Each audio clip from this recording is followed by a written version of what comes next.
So I'm sitting here with our black belt, Bradley Norris. You can hear traffic going by. We're outside the dojo. It is December the 23rd, is that right? Yes, sir. And we're going to watch some traffic accidents and we're going to do a little interview.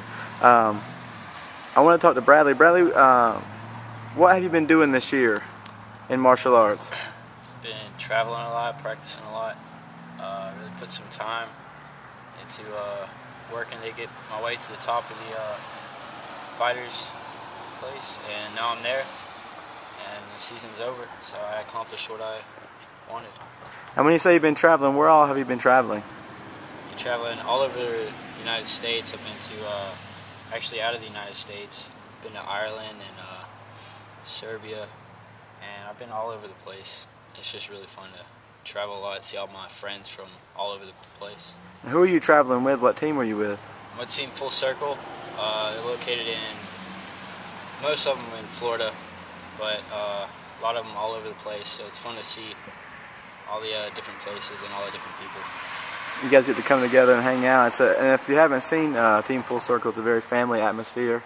These guys hang out a lot. Who are the martial artists you've been fortunate to work with this year? I've been training with Ross Levine, Jody Titchin. He's actually not part of Full Circle, but he's helped me a lot. I've been training with Hamed Farouzi.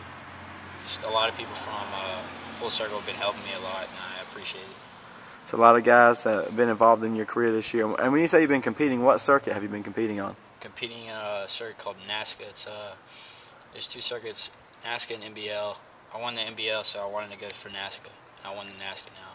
So now it's time to move up to the international one. So you're this year's boys fighting champion for which division? 14-15 tall. 14-15 tall. And you, of course, were the tallest guy in the division this year? Yes. I was the shortest guy in the tall division. Always the shortest guy in the tall division. That's all right, though, yeah? Yes, sir. And so next year we're moving up. What are your goals as far as next year? Next year is to travel a lot, not do as many tournaments, but I definitely want to go out of the United States, do some USA tournament events, and maybe do some 16, 17-year-old age group and try to win that and get better as I go along. How long have you been training to get to this point right here? I've been training for about 10 years now. 10 years, and I know it's a loaded question, but where do you train at?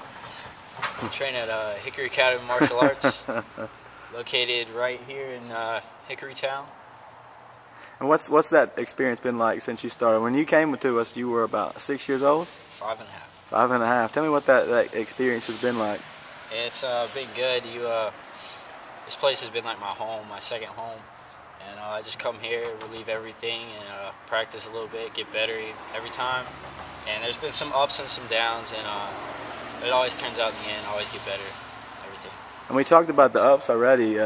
NBL World Championship, NASCAR World Title, traveling overseas, I think Ireland twice, Serbia once, Canada, up north, might as well be out of the country, right? No, I was kidding.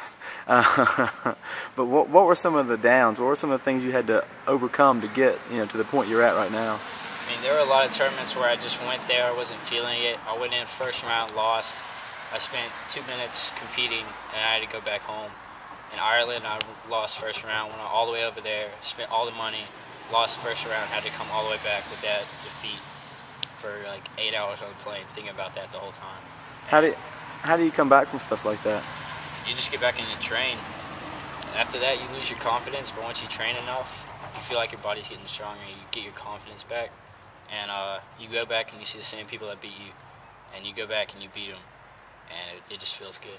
So beyond just winning and losing and your ups and downs, like what do you think are the most important things that you've learned from training so far?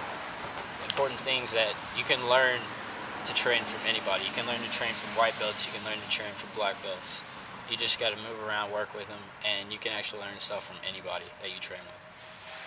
And for guys and girls that are coming up in our school, and maybe anybody watching this video, what would be the advice you would give any young martial artist out there as far as their training and what they can do to be successful? Never get up, never give up, and never give up your passion. If you come every day, anybody can be good. But you have to come every day and put your heart into it. Definitely. So, Bradley, I just want to tell you I appreciate the time and the interview. It's been my pleasure working with you for the past 10 years, and I'm looking forward to the next 10 in the dojo and working hard and to see you excel even more. And anything you want to tell these guys before we sign off? Come to Hickory Academy Martial Arts. Thanks, Bradley. We'll see you on the mat soon, sir. Sure.